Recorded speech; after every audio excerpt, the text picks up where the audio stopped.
നെടുമ്പാശ്ശേരിയിൽ പരിശീലന പറക്കലിനുള്ള തയ്യാറെടുപ്പിനിടെ ഹെലികോപ്റ്റർ തകർന്നു. നെടുമ്പാശ്ശേരി വിമാനത്താവളത്തിന് സമീപമാണ് ഹെലികോപ്റ്റർ തകർന്നു വീണത്.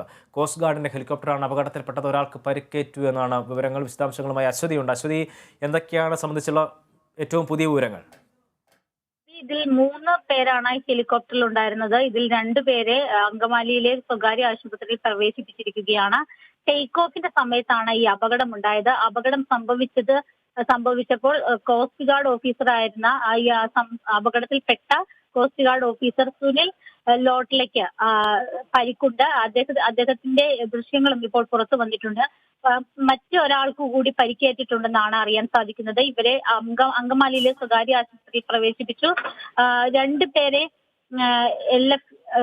മറ്റ് വിവരങ്ങൾ ഇങ്ങനെയാണ്. ആളപായങ്ങൾ ഒന്നും തന്നെ ഉണ്ടായിട്ടില്ല. റൺവേയിൽ വെച്ചല്ല അപകടമുണ്ടായത്. എയർപോർട്ടിന്റെ പിൻഭാഗത്തായാണ് അപകടമുണ്ടായത്. കാരണം അവിടെ ഒരു കോസ്റ്റ് ഗാർഡിന്റെ ഓഫീസും അതിനോടനുബന്ധിച്ച പരിശീലനത്തിലുള്ള ചില സംവിധാനങ്ങളുമുണ്ട്. അവിടെ വെച്ചാണ് അപകടമുണ്ടായത്. പരിശീലന പറക്കലിനുള്ള തയ്യാറെടുപ്പിനിടെയാണ് ഹെലികോപ്റ്റർ തകർന്നതെന്നാണ് നമുക്ക് ലഭ്യമാകുന്ന വിവരം. എന്തായാലും 2 മണിക്കൂറോളം റൺവേ അടച്ചിട്ടു. ഇതിന്റെ റൺവേയിലേക്ക് വരുന്നതിന് തൊട്ട് മുൻപാണ് അപകടം സംഭവിച്ചത്. അതിന്റെ ഫലമായിട്ടാണ് ഇപ്പോൾ റൺവേ അടച്ചിട്ടിരിക്കുന്നത്. 2 മണിക്കൂറാണ് റൺവേ അടച്ചിട്ടിരിക്കുന്നത്.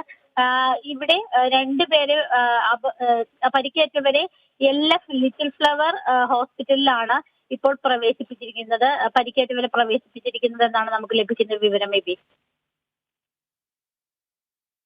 അശ്വതിയാണ് വിവരങ്ങൾ നൽകിയത്. ഹെലികോപ്റ്റർ തകർന്ന് വീണുണ്ടായിട്ടുള്ള അപകടത്തിൽ 2 പേർക്ക് പരിക്കേറ്റിട്ടുണ്ട്.